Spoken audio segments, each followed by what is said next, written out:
Welcome back to the channel, Tamara here. July has been an incredibly busy time for Designs by Jude, and I can't thank you all enough. We're 2/3 the way through our Christmas in July sale, and it has been busy. If you haven't stopped by to see what's on sale, the selection changes daily, and included with the pattern sale, we also have a variety of fashion doll wigs, shoes, sewing accessories, and other mystery items. I've had a request from one of our subscribers to do the Rodeo Drive dress. I have the Rodeo Drive pattern for 7 different dolls, and today I'll be sewing it for Ellowyne Wilde. Her specific set of instructions include installation of a zipper, but today I'll be showing you how you can replace that zipper with a set of snaps. Please stay tuned to the end of the video and I'll give you some updates about the Virtual Doll Convention collaboration for Club Grace, some upcoming exciting news at Virtual Doll Convention regarding releases of new Ellowyne Wilde friends, and also some free patterns that are available on the website as a result of the collaboration with Creative Fabrica. Thank you guys so much for being with me, and let's go ahead and get started. Before we identify the pattern pieces that are included with the Rodeo Drive dress, I wanted to show you quickly this cover from the RTB 101 Body Grace Rodeo Drive pattern. So this is the original dress, and several of the patterns that I have out just have the short dress and the handbag as part of the actual pattern. But when I did it for the RTB 101 Body doll, I simply added a long lined skirt, and that actually makes a beautiful floor-length formal dress. So if you're interested in sewing something like that and you have the Rodeo Drive pattern for Ellowyne or one of the other dolls that it's available for, you can easily convert that into a very glamorous gown by adding a full-length skirt. So now that we've looked at that, let's go ahead and identify the quick pieces and get our project underway. So we have the basic halter top, or the bust section of the dress, the midriff front, the midriff side, the main portion of the skirt, and then this is actually the contrast. This dress can also be made in a solid color if you prefer that, and really changes the way that it looks. So now that we've identified the pieces, the first step we're going to do is sew the midriff back sections to the midriff front at the side seams.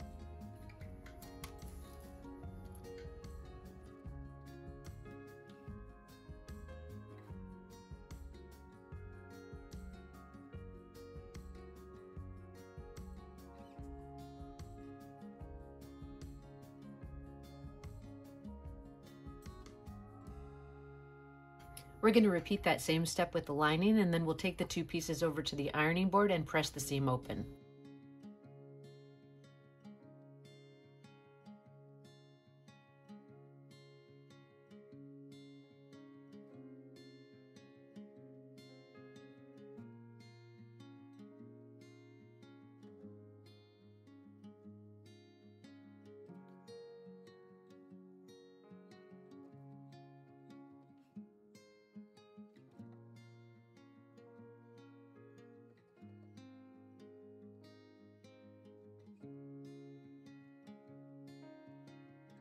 Before we move on to the construction of the halter top, we're going to turn the lining edge under 1/4 inch and give it a press.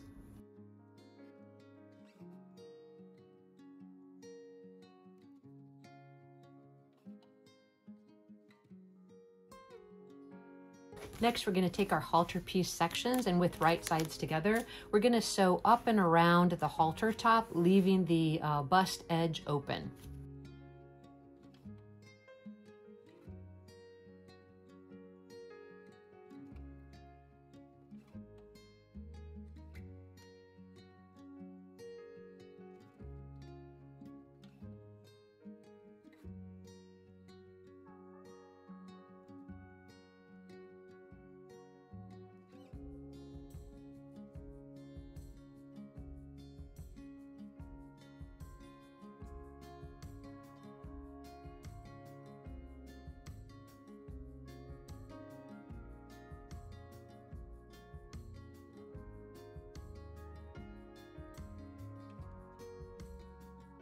Repeat that on the second side.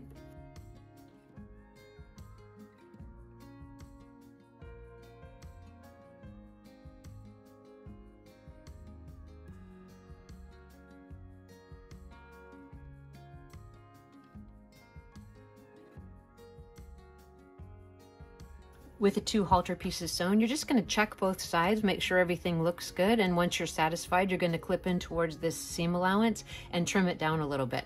Then we're going to turn the halter pieces right side out and give them a press.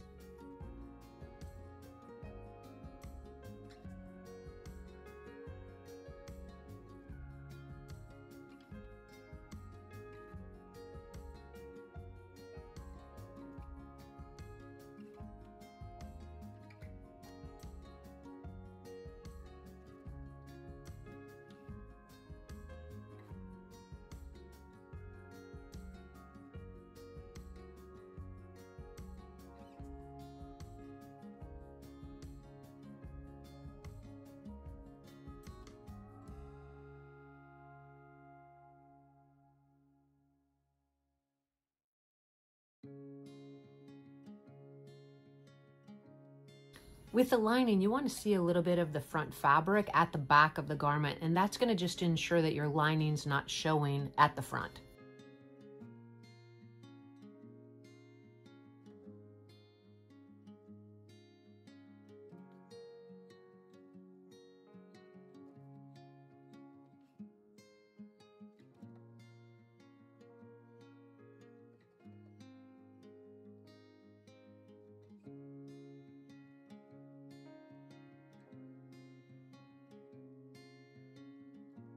With the halter pieces relatively constructed, we're going to run a gather stitch along the raw edge of the opening, and then we're going to turn our attention to the skirt.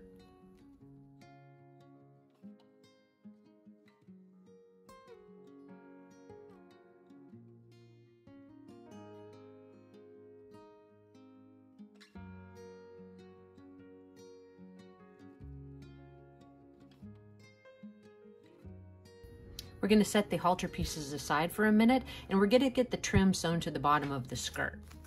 I really like the fabric that I chose to make this outfit out of. It's so summery and fun. It reminds me a little bit of the 70s too. I love the daisies on it. So we're using that base fabric as the main skirt, and then we're using the polka dot as the actual trim. Let me just give it a better iron there. We're going to take our trim piece and fold it wrong sides together, and then just give it a press.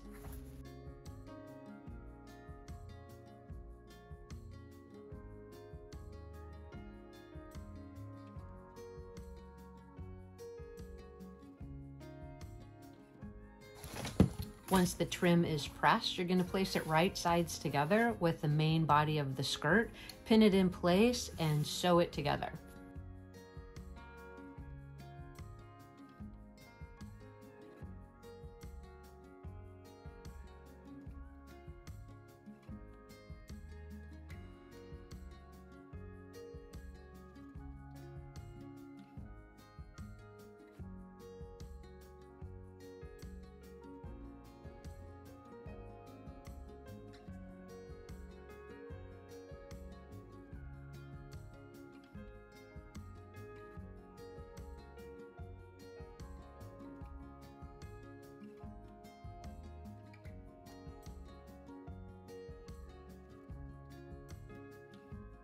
Now that we have our trim in place, we just have to decide how we want to finish that raw seam. It would be okay to leave it unfinished because the cotton isn't going to ravel. You could use your pinking shears to cut it. In this case, I like to do a zigzag stitch just to seal those raw edges together. Then I'm going to press the seam up and do a little top stitching right along the bottom of the skirt just to add some detail.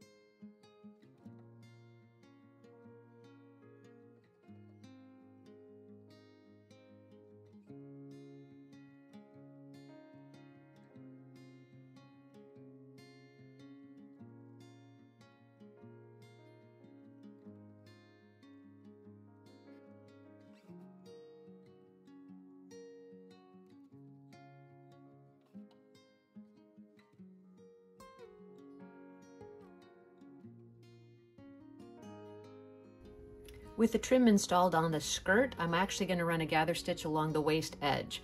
I have a preference of finishing the raw edges with a zigzag stitch or an overlock stitch, so I'm going to do that at this step as well.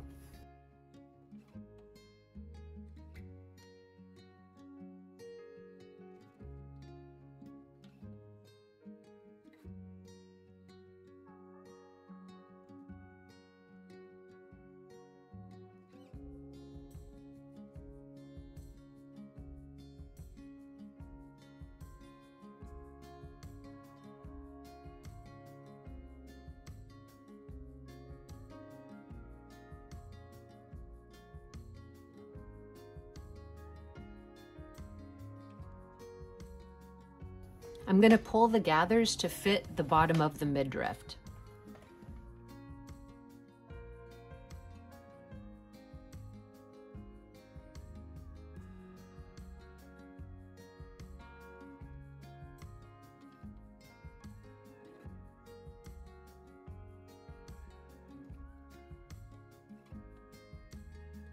Once you have the gathers pulled evenly, you're going to take the midriff, pin it right sides together, and sew that seam in place.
You're going to press that seam allowance up.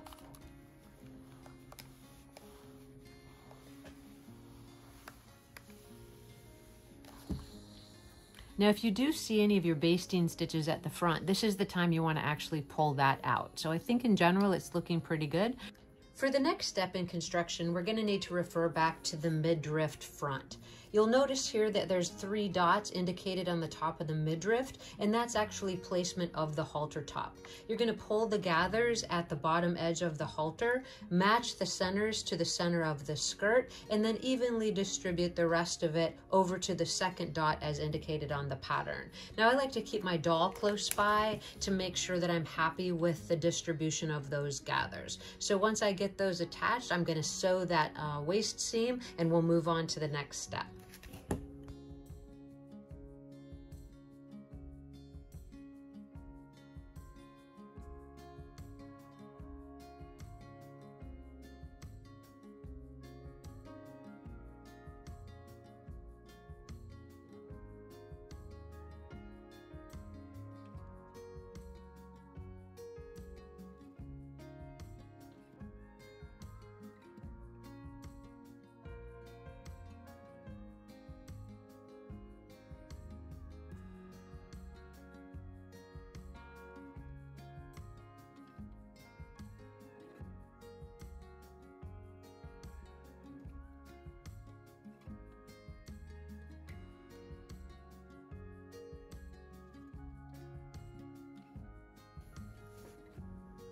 Once you have the halter pieces pinned to your skirt, you're going to go ahead and baste that in place. And then you can check really quickly the fit to see if you're satisfied. And if you are, you'll go ahead and sew the midriff lining to the actual midriff.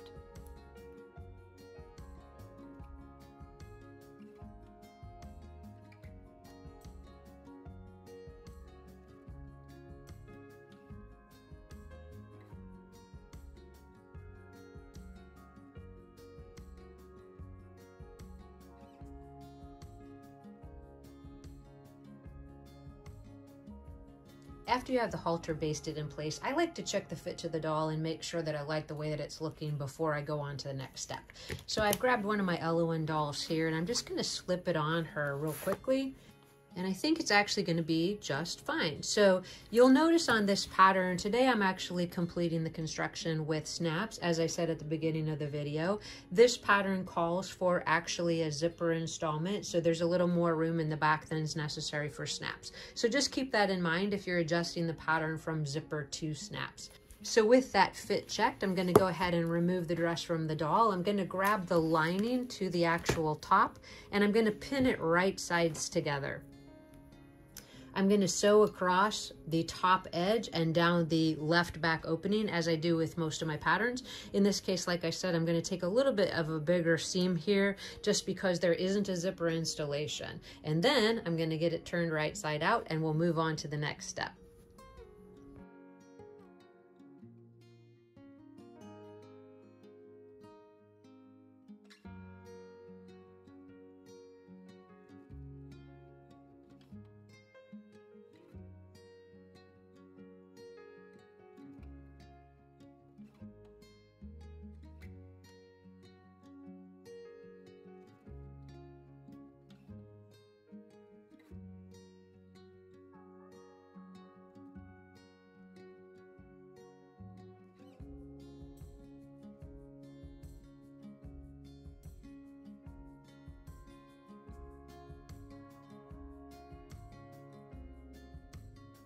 Once you have that waist seam sewn, you want to check both sides and make sure everything's looking pretty good.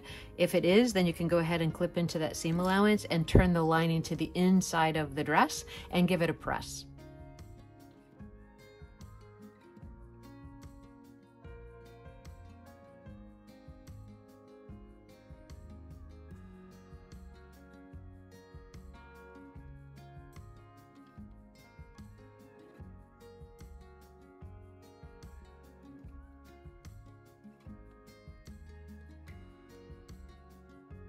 From here, we're going to actually take a needle and thread and just catch that lining to the waist seam of the skirt.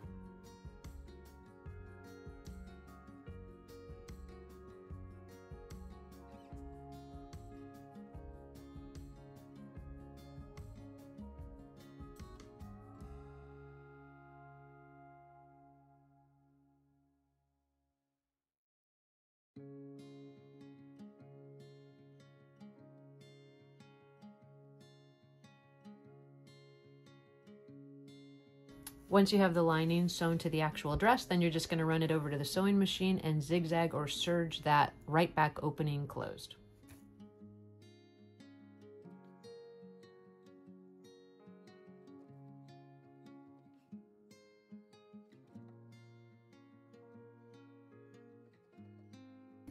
We're almost finished. So the next step is to place the skirt right sides together and sew the center back seam from the hem edge to the dot as indicated on the pattern.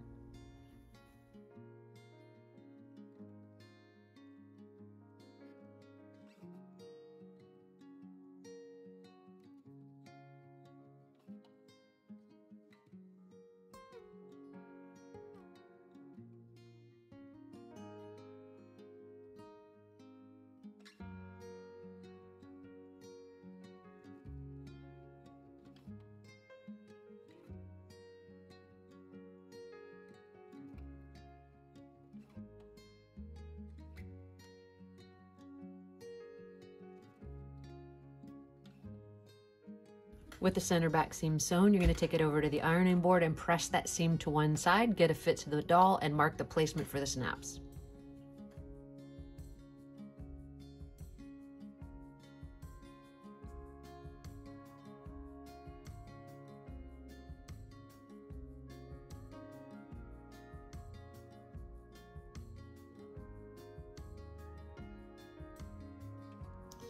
To complete her outfit, all we need to do is mark the placement for a couple of snaps and put a hook and eye at the back of the neck or a snap, depending on what your preference is, and our project is going to be complete. We'll get a couple of final photographs on the doll and see how our project turned out.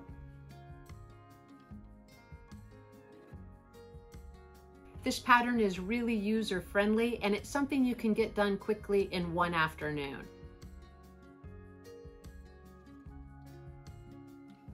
Now let me give you a couple of those updates that I promised at the beginning of the video. I just finished the August pattern for Club Grace and I love it.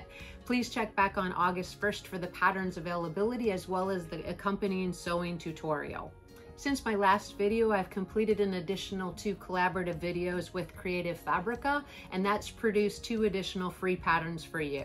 One is for a pair of 18-inch lace-up doll shoes, and the other is for a pair of pajamas for the 18-inch Playline doll. If you're interested in links to those patterns, please check in the description below. Rachel Hoffman, the creator of the Virtual Doll Convention, recently announced there's going to be a new virtual convention coming to us on August 26th. This convention is going to highlight Ellowyne Wilde's newest friend, Nima. Let me show you a couple photographs of Nima, and I know you're going to want to meet her in person.